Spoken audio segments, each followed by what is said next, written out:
नए पहलवान आप देख रहे हैं वज्र घोष। मेरे साथ जुड़ चुके हैं डॉक्टर रमन कैथल। डॉक्टर साहब बहुत स्वागत है आपका। जी नमस्कार। जय श्री राम।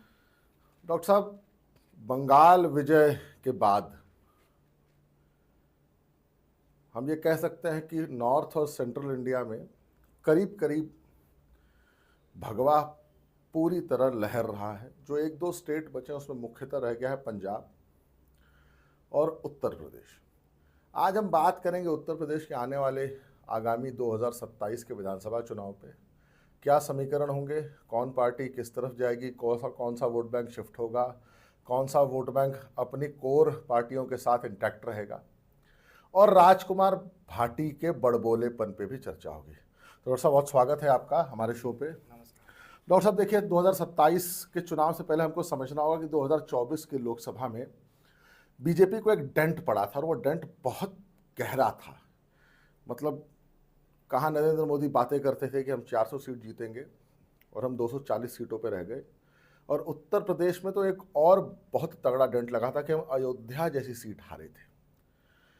उसके बाद हम उस डेंट से निकले, 2024 में ही उपचुनाव हुए और उपचुनाव में हमने सपा को एकदम सफाचट कर दिया। 24 के लोकसभा में डॉक्टर साहब जो मेरी चिंता थी ना उस रिजल्ट को देखने के बाद, कि दलित वोट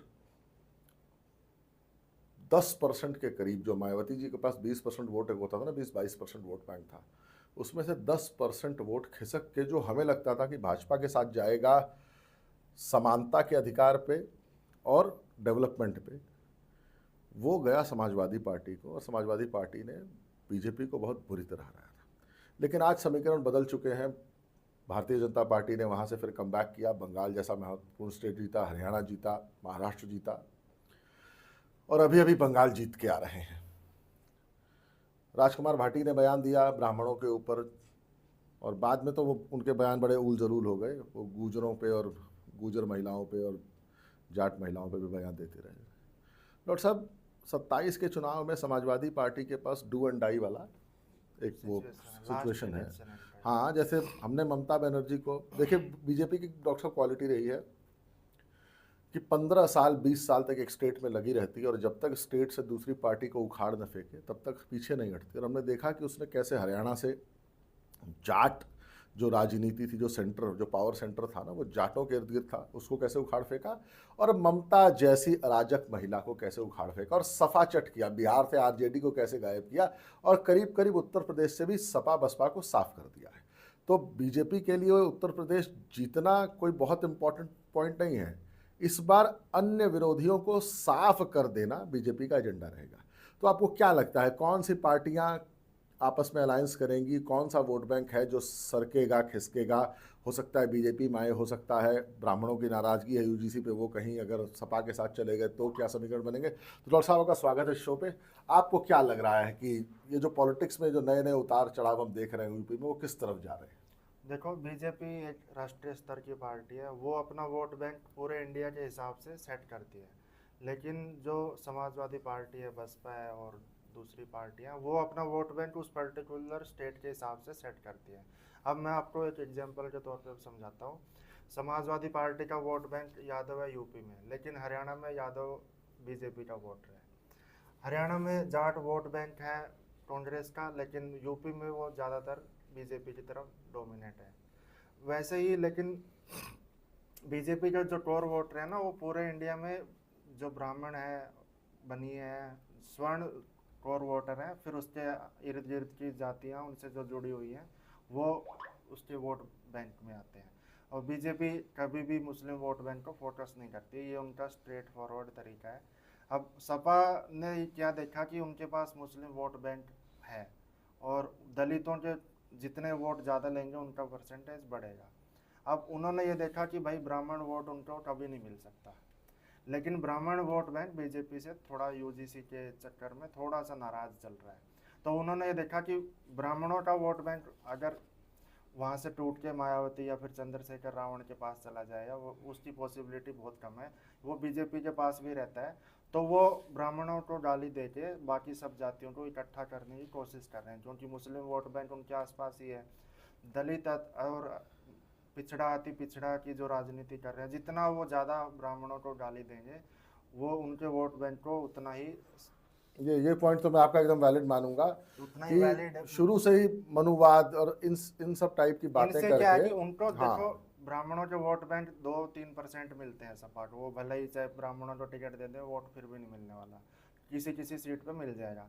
लेकिन वो ब्राह्मणों को गाली देते हैं तो उनके जो 2-3% वोट कटते हैं उससे वो 20% वोट और बढ़ जाते हैं, जो उससे खुश होते हैं, क्योंकि देखो ब्राह्मणों को टारगेट तो करते आए हैं, हजारों साल से करते आ रहे हैं, आज भी उनके खिलाफ एक जातिगत भावना तो है हाँ, ही, विद्वेष तो है ही है, इसमें कोई दो विद्वेष तो राय है नहीं। ही। और जो गुर्जर वोट बैंक है वो 20 से 25 सीटों पे डोमिनेट, मतलब डोमिनेट तो कह नहीं सकते, जहाँ पर जाट वोट बैंक है वहाँ पर गुर्जर वोट बैंक भी है। ज्यादातर डॉक्टर पश्चिमी उत्तर प्रदेश। पश्चिमी उत्तर प्रदेश है, वहाँ पर मुस्लिम भी है, तो समाजवादी पार्टी ये चाह रही है कि जाट, मुस्लिम और गुर्जर मिलकर ये 25 सीटों पे दबदबा बना ले। जी, लेकिन डॉक्टर साहब एक बात बताइए ना, देखिए हमने पिछली बार देखा कि जो बीजेपी की पॉलिसी रही है कि भाई सवर्ण वोटर अपने साथ रखो, वैश्य वर्ग अपने साथ रखो, उसके अलावा गैर यादव ओबीसी, गैर यादव ओबीसी, क्योंकि मोदी जी खुद ओबीसी एक चेहरा है तो उनके साथ कनेक्ट बड़ा अच्छा करता है, और गैर जाटव दलित, ये बीजेपी इनको फोकस करती है। मुसलमान बीजेपी के साथ आए चाहे ना आए, लेकिन हम ये मान के चलते हैं, बीजेपी ये मान के चलती है कि हमें उनका वोट नहीं मिलने जा रहा है। अखिलेश यादव ने पिछली बार 24 के चुनाव में मुसलमान, भाई एमवाई समीकरण उसके साथ तो था ही, मुसलमान और यादव, इसके अलावा जो उसने दलितों का जो वोट लिया है वो एक चिंताजनक स्थिति खड़ा करता है। हाँ, जैसे उत्तर प्रदेश में डॉक्टर साहब मैं आपको बताऊं, छोटी छोटी पार्टियां हैं, जैसे पश्चिमी उत्तर प्रदेश में है रालोद, जाट राजनीति का सब, हाँ, सबसे बड़ा पावर सेंटर है जाटों का, और आज भी उस फैमिली की बहुत ज़्यादा इज्जत है।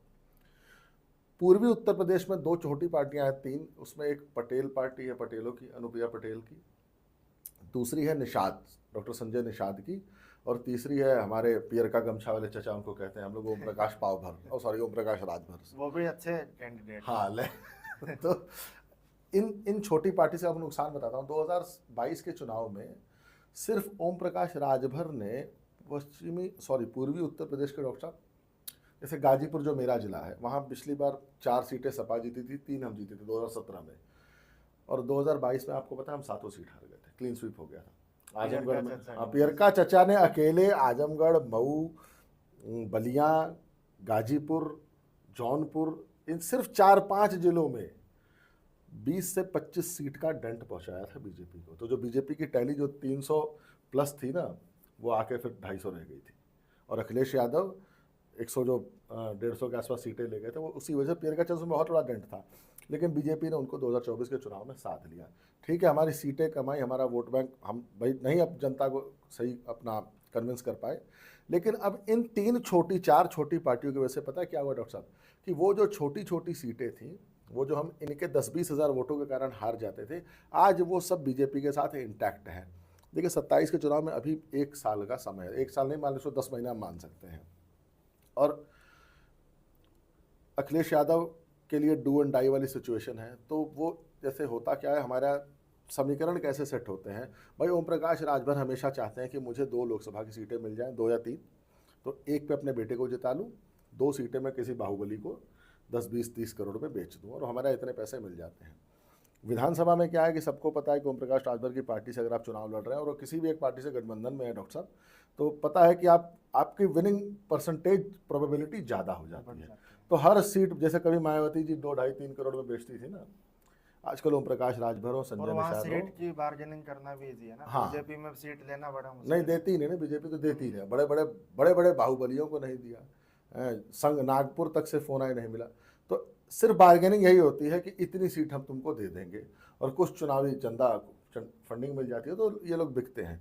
तो बीजेपी इस बार ये सारे हथकंडे अपनाएगी कि ये कहीं कोई न जाए है। अब आते हैं डॉक्टर साहब राजकुमार भाटी वाले बयान पे। फिर से राजकुमार भाटी ने बयान दिया, ब्राह्मणों को उल्टा सीधा बोला, हम जाट और गुर्जरों पे नहीं आते, हम सिर्फ ब्राह्मणों वाले बयान की बात कर लेते हैं।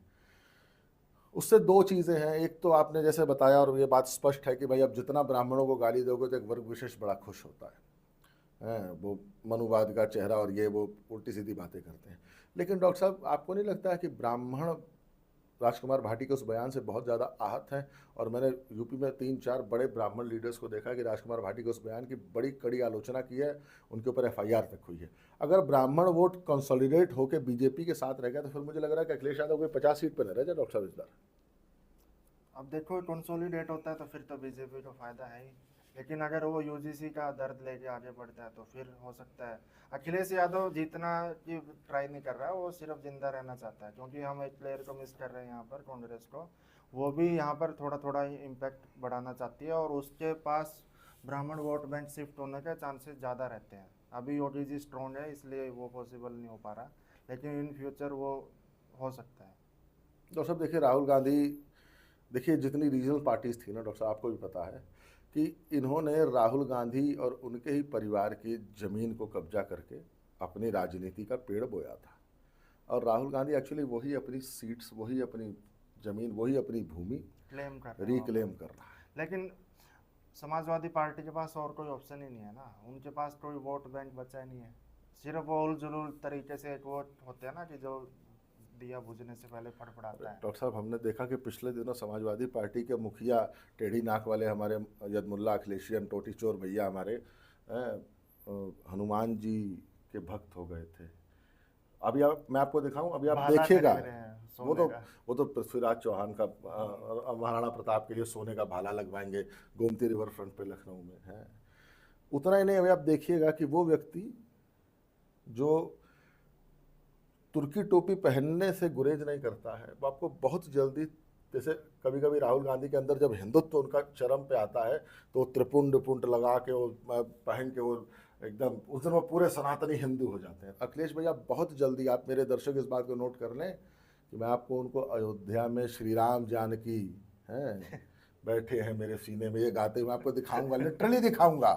अखिलेश भैया इतने बड़े राम भक्त हो जाएंगे कि मतलब उसका मतलब उनसे बड़ा राम भक्त फिर इस दुनिया में कोई होगा नहीं। हनुमान जी से ज़्यादा बड़े भक्त बनेंगे अखिलेश भैया, आपको दिखाऊंगा डॉक्टर साहब, क्योंकि उनको पता है कि अगर इस सारी राजनीति में राहुल गांधी का वही गेम है कि एम को तोड़ना है, और अगर 2-4% एम सरका तो अखिलेश भैया कहीं सैफई ना हार जाना। चिंता मुझे डॉक्टर साहब अखिलेश भैया की है नहीं, मुझे देखो सारे ओवरऑल इस वीडियो का कंक्लूजन मैं आपको बता दूं। 800 सालों के बाद सनातन की जो गवर्नमेंट, तो मैं कह सकते हैं इसको, सनातन का जो राज आया है ना, वो आज के डेट में सबसे ज़्यादा आया। क्यों आप मानते हो इस बात को? उससे पहले हमारा जो अस्तित्व था इतने बड़े एरिया में सनातन का इम्पैक्ट नहीं था। तो हर आदमी, हर सच्चे भारतीय, हर सच्चे सनातनी को ये समझना चाहिए कि ये इन सब उल जलूल बातों में नहीं पड़ना है, अपने को मकसद नहीं भूलना है कि ये सब मकसद नहीं भूलना मकसद नहीं भूलना है। भाईजान, मकसद याद रखना। ये राम मंदिर मोदी जी ने, योगी जी ने बनवा दिया, इसको बचा के रखना हमारी जिम्मेदारी है। ये ना हो कि हाँ, कल को कोई मुगल आक्रांता आए जो नहीं, अगर बीजेपी गौर पार्टी से चली जाती है तो फिर वापस से वही रिक्लेम होने लग जाएंगे। जैसे हम मंदिर रिक्लेम कर रहे हैं, वो वापस से मस्जिदें रिक्लेम होने लग जाएंगी। हो सकता है राम मंदिर पे भी बुलडोजर चलाने की कोशिश हाँ, की क्यों, जाए। एकदम कर सकते हैं अखिलेश भैया तो इस बारे में। मनु कुमार सिंह भी एक दिन में जाके पीआईएल डाल के वहाँ ताला लगवा दे क्या? सुप्रीम कोर्ट अभिषेक मनु सिंह भी, हाँ, वो तो उसका तो काम ही है, वो तो अच्छा एक बार डॉक्टर साहब मानना पड़ेगा उस व्यक्ति को भी कि जुडिशरी में जो उसकी सेटिंग है उसको तो मानना पड़ेगा कि क्या है सनातन उसके अभी लिए। देखो फुल फ्लैश पावर में तो नहीं आया, लेकिन अपने बेस्ट से गुजर रहा है और हमें इसका भरपूर फायदा लेना चाहिए। किसी भी प्रकार की बातों में नहीं आना चाहिए, दया भावना भी नहीं रखनी चाहिए कि अखिलेश वगैरह को जो जितना जल्दी हो सके इनको कुचल देना चाहिए, छोटी मोटी पार्टियों को। नहीं डॉक्टर साहब, आपने एक लाइन कह के ना एक्चुअली सारे वीडियो का सार एक ही कर दिया कि मकसद मकसद नहीं भूलना। डॉक्टर साहब अपने समय दिया उसके लिए बहुत बहुत धन्यवाद।